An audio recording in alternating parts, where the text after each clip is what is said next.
ጋር የተጣላበት ወቅት እንደሆነ የቅርብ ጓደኛዋም ነግራኝ ነበረ። ታዲያ እንግዲህ የኢየሩስ የቅርብ ጓደኛ የተናገረችው ምንድነው? በፊትም ቢሆን እኛ ጓደኛችን ኢየሩስን እየመከርናት ነበር። እልህ አትጋቢ፣ ብሩክና ሀይሚን ለመለያየትም አትስሪ፣ አንቺ ይሄ አይመጥንሽም ብለናት ነበር። ነገር ግን እጅግ እልህ እየያዛት መጣ።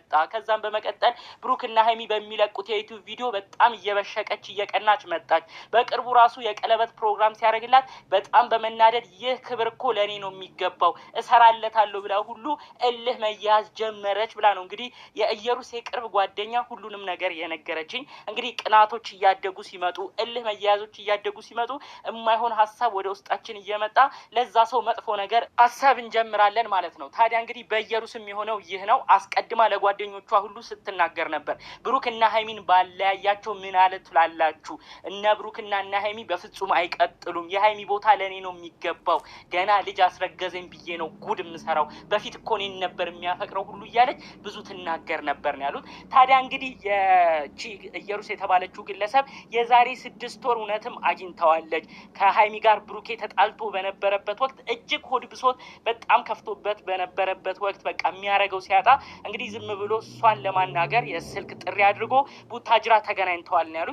ታዲያ ያንን ቀን ተጠቅማ በጣም የተለያዩ ነገር ስትፈትነው እንደነበረ የቅርብ ጓደኛዋ ሁሉ መረጃውን አሁን እያወራች ይገኛል ማለት ነው። ታዲያ ብሩክ ምንም አይነት የተሳሳተው ነገር የለም።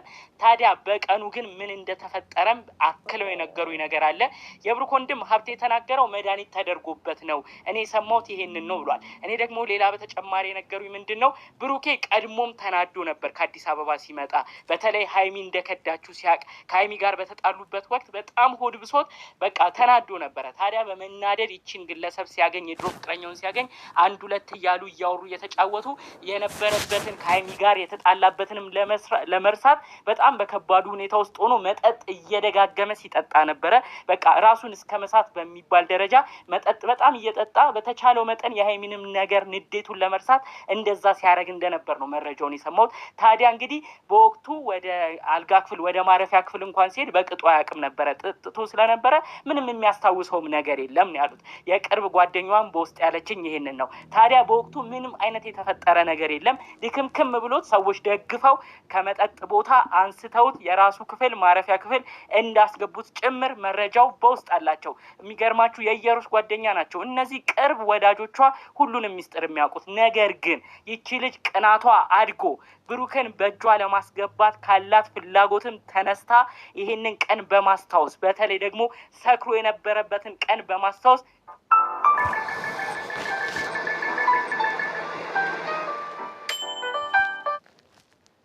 ቀን ውስጥ ከብሩክ ጋር ተኝተናል፣ ያኔም ነው ልጅ ያረገዝኩት ብል ብሩክም አያስታውሰውም፣ እኔም እንደ ልቤ እጫወትባቸዋለሁ ብላ አስባ ይሄንን ጉድ እንዳመጣችም ጭምር የቅርብ ጓደኞቿ እየተናገሩ ይገኛል ማለት ነው። ስለዚህ እባክህ ብሩኬ ቆም ብለህ ለማሰብ ሞክር። ያለት ምንም አልተፈጠረም። በጣም በሀይሚ ንዴት ተናደህ ያለህበትን ለመርሳት መጠጥ ደጋግመህ ጠጥተሃል። በመቀጠልም ወደ ማረፊያ ክፍል ሰዎች ወስደውሃል። እሷም እንደነበረች ነው የቅርብ ጓደኞቿ ሚስጥሩን እያወጡ የሚገኘው። በሌላ በኩል እንግዲህ አንተም ባገኘችበት ጊዜ እሷ ኪያ ከሚባል ግለሰብ ጋር የፍቅር ግንኙነት ጀምራ ነበር። አንተን ለማግኘትም ስትመጣ ኪያ የሚባለውን ግለሰብ ምንም አይነት ሚስጥር ሳትነግረው ነው የመጣችው።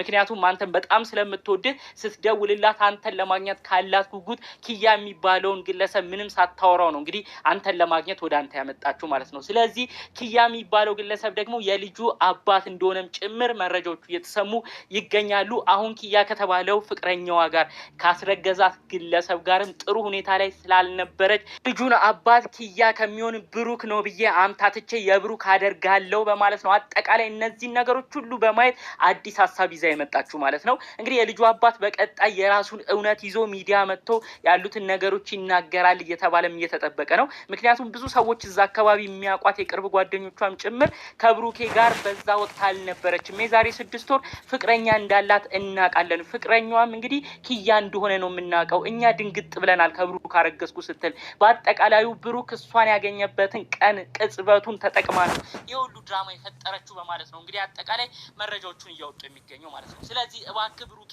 ጉዳዮችን ለመፈተሽ ሞክር። አሁንም ቢሆን ንጹህነትን የሚያሳዩ ብዙ ነገሮች እየወጡ ይገኛሉ።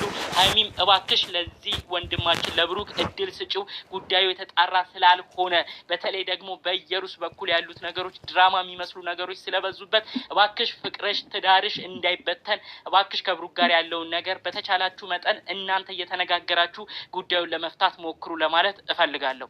ሌሎች ዝርዝር ጉዳዮች እስክንገናኝ ድረስ በአጠቃላይ በፊት አብራችሁ ፍቅረኛችሁ የነበረች ጓደኛችሁ አብራችሁ ኖራችሁ በሆነ ጊዜ ተጋጭታችሁ ደግሞ ስትለያዩ ተለያይታችሁ እናንተ አዲስ ህይወት ኖሯችሁ ከሌላ ሰው ጋር ጀምሮ ከሌላ ጥሩ ላይፍ ስታዩ ለምንድን ነው ቀንታችሁ የበፊት ባሌ ነበር ብላችሁ የተዋችሁትን ሰው እንደገና መታችሁ ጥሩ ህይወት የሚኖረውን ሰው የምታበጣበጡት ማለት ነው? ይሄ ነገር ሲደገም አብርሽ ላይ ነበር ያየሁት። አሁን ደግሞ እህቱ ላይ እየተደገመ ነው። ምክንያቱም አብርሽ የበፊት ጓደኞቹ የትምህርት ቤት ጓደኞቹ እየመጡ ነበር ህይወቱን እዚህ ድረስ ምስቅልቅል ያወጡት ማለት ነው። አሁንም ሀይሚም እንደዛ አይነት ነገር ነው የገጠማት ማለት ነው። ሶ ለምን አንቺ የእነሱን ትዳር መጠበቅ ከፈለግሽ እኮ አሁንም እንትን ማለት አያስፈልግሽም ማለት ነው።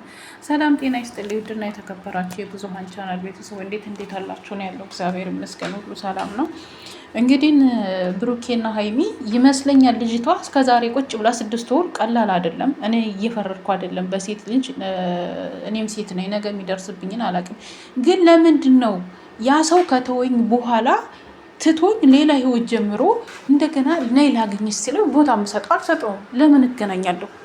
የራሱን ህይወት መርጦ የራሱን ህይወት እየኖረ ነው አይደል? ዛሬ ላይ እኔ ለምን ይፈልገኛል? አንድ ሁለተኛ ነገር ደግሞ ከሀይሚ ጋር ጥሩ ህይወት ሲኖራችሁ አይታችሁ ያ ሰው ጥሩ ህይወት ስታዩ በሶሻል ሚዲያ እሱ የኔ ነበረ ከሱ አርግዣለሁ ብላችሁ የምትመጡ ሰዎች እኔ ይሄ አግባብ ነው ብዬ አላስብም። ምክንያቱም ያ ሰው ትቶሻል። በፊት ይወድሽ ነበር፣ ያፈቅርሽ ነበረ። አሁን ትቶሽ ሌላ ህይወት ጀምሯል። ኢቭን አንቺም ጀምረሽ ሊሆን ይችላል እውነት ለመናገር እና ያንን ሰው ለማሳቀቅ የምታረጉት ድርጊት እኔ ተገቢ ነው ብዬ አላስብም። አሁን ሀይሚና ብሩኬ በጣም ጥሩ እንትን አላችሁ በሚታየው ነገር ማለት ነው። ጥሩ ህይወትና ጥሩ ነገር ላይ ነው ያሉት። ግን አሁን ይች ልጅ በመጣችበት አሁን ላይ ምስቅል የአብርሽም እንደዛ ነበር የነበረው እኮ የአብርሽም የድሮ አንዴ ልጅ ወልዷል። ድሮ እኔን ይወደኝ ነበር ልክ ሩታ ስታረግዝ ማለት ነው። እነዚህ ደግሞ ሽማግሌ ሌሌ ከአንድ ላይ መሆናቸውን ሲያውቁ ልክ እንደዚህ የብሩኬና የሀይሚ ማለት ነው። ሶ እኔ የምለውን ሀይሚ ትዕግስት ኖሮሽ ተብሩክ ጋር ከጎን ሆነሽ ነገሮችን መጋፈጥ አለብሽ ለምትወጂው ሰው ማለት ነው። ምክንያቱም አሁን ላይ ተለይተሽ ግን በኋላ ላይ አብሬው ልሁን ብትይ እውነቱ ከታወቀ ደስ ላይል ይችላል። ምክንያቱም በችግሩ ጊዜ አብረሽ መቆም ስትቺ ነው አብረሽ መኖር መቀጠል የምትችው፣ ለሱም ደስ የሚለው ጥሩም እሷ ለእኔ ዋስትና ለእኔ መጽዋዕትነት ከፍላለች የሚልሽ ማለት ነው። ሌላው ደግሞ ብሩክ እዚህ ጋር አሁን ላይ ርኩስ ሆና ሌላ ነገር ይፈጽማል ብለሽ ማሰብ የለ። ያን ችግር ለመፍታት ይሆናል እንደዚህ የሚጠራው ለብቻዋም የጠራት ማለት ነው። ሶ ብሩክም እንግዲህ አብራችሁ ሆናችሁ ነገሮችን ስጠራም ከሀይሚ ጋር አገኛት ልጅቷ። አሁን ሳስብ የሆነ ትንሽ ክፍተት ስታገኝ ይሄው አንቺን አይፈልግሽም እያለኝ ሰበብ ነው እየፈለገች ያለችው። እና እኔ ግን አንዳንድ የምላችሁ ሴቶች ማለት ነው ቆም ብለን እናስብ። ከማይፈልገን ሰው አንደኛ ልጅን የሚያክል ነገር ማርገዝ የለብንም። እናንተ ብቻ ስለምትወዱት ያን ሰው እኔ ብቻ ስለምወደው ከዛ ሰው አርግቼ በልጅ አስረዋለሁ፣ ውሸት ነው። ያ ሰው ካልፈለገ በልጁ መታሰር አይችልም። አሁንም ብሩክ ልጁ እንኳን የሱ ቢሆን በልጁ መታሰር አይፈልግም። ማሳደጊያ ነው የሚወሰንበት። ብከሽው ራሱ ማሳደጊያ ነው የሚሰጠው። ይሄና የማሳደጊያ ነው ስጥ የሚባለው እንጂ ግዴታ አብረህ ኑር አይባልም። የሚልም ህግ የለም። ሶ የሰውን ህይወት ባትበጠብጡ ማለት የተዋችሁትን ሰው እንደገና ይመስለኛል ልጅቷ በፊት ፍቅረኛዋ ነበረ። ዩቱብ ሲጀምር ታወቃችሁ፣ ወደታች ወርዳችሁ አሁን ከዛ ደግሞ ላይፍ ይቀጥላል። ከሀይሚ ጋር ሲሆን በሆነ ነገር ተቃይቶ ከሀይሚ ጋር ቀጥሏል። ሶ ከሀይሚ ጋር ቀጥሏል። ሆኖም ግን ከሀይሚ ጋር ቢቀጥልም ማለት ነው ትቷታል። ሶ ዛሬ ላይ የ6 ወር ነፍሰ ጡር ሆና ግማሹ ነፍሰ ጡር አይደለችም ነው። ሶ ሆዷን ገልጣ እኮ ነው የ6 ወር ነፍሰ ጡር ናት የተባለችው። የነፍሰ ጡር መሆኗ ግን የብሩክ ይሁን ብሩክም እንዲሁ ምንም ቢሆን ብሩክ አብሯት ቢተኛ ማለት ነው እውነት የሚወጣ ነገር ነው። አብሯት ቢተኛ ጠዋት ሲነሳ ሌላው እንኳን ቢያውቅ የት እንዳደረ ከሱ ጋር እንዳደረ ያያል። ይሄ ነው በቃ። እኔ ለመበቀል የምትሄዱበት መንገድ ጥሩ አይደለም ብዬ ነው የማስበው። በቀል ደግሞ ጥሩ አይደለም፣ እግዚአብሔርም አይወደውም። እነዚህ ልጆች ጥሩ ህይወት ሲኖራቸው አይተሽ እኔማ እዚህ ቤት መቀመጥ አለብኝ፣ እኔማ እዚህ ቤት መግባት አለብኝ ብላችሁ የምታደርጉት ለሄድላይናችሁ ራሱ ጥሩ አይደለም ብዬ ነው የማስበው። ምክንያቱም ብሩኬና ሀይሚ በጣም ነው የሚዋደዱት። በእነሱ መካከል